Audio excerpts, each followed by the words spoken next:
Sandra. Back to our top story this morning, the coronavirus and the U.S. response to the outbreak. Texas Congressman McCaul is the ranking Republican on the Foreign Affairs Committee and joins us now. Congressman, good morning to you and welcome. Morning, Sandra. First, how would you assess the risk that this virus poses to Americans at this point? Well, this virus is highly contagious, but not as fatal as previous epidemics we've seen.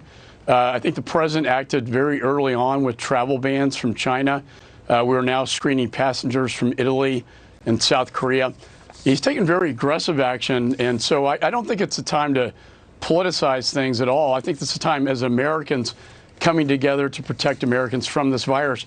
But, Sandra, to put it in perspective, there are 32 million cases of the flu this year, just up to this month, and about almost 20,000 deaths from the flu.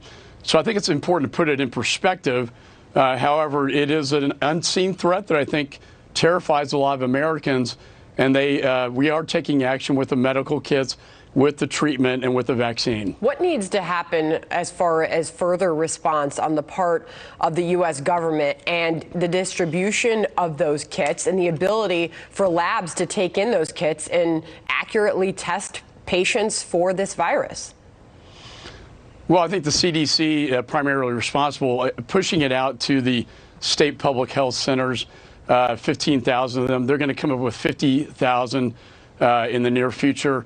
And, you know, I think, again, I think the treatment and the vaccine is critical here, and the containment. I think Homeland Security, I chaired Homeland for 6 years. They're doing a good job with passenger screening, with keeping threats out of the United States. This is a threat you cannot see. It's an unseen threat, and therefore, I think that's what's causing some of this panic, if you will. But I think people should calm down, put it in perspective. We are taking preventative measures in place right now. All right. I want to transition now to politics and what we are about to see tomorrow, Super Tuesday, in the state of Texas. Here's the Real Clear Politics average in Texas. With the top four contenders there, Bernie Sanders leading the pack at 29.7%, to Joe Biden coming off a big victory in South Carolina at 20.8% in Texas. I'll read you the headline in the Texas Tribune this morning. With an unusually large Democratic field on Super Tuesday, delicate cutoff looms large for some presidential candidates in Texas. And Congressman, to quote the Texas Democratic Party chair, this election season has marked a night and day difference from the past, from the last. He's talking about the energy for his party in that state. What do you see happening?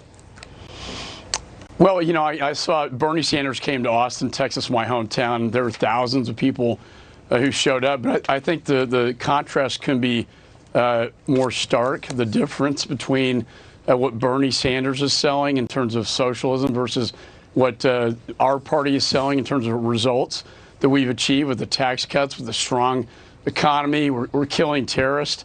You know, Soleimani, al-Baghdadi, it's a safer place, stronger economy.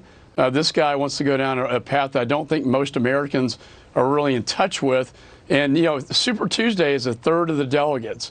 So whoever comes out the winner tomorrow is most likely to be the front runner and nominee.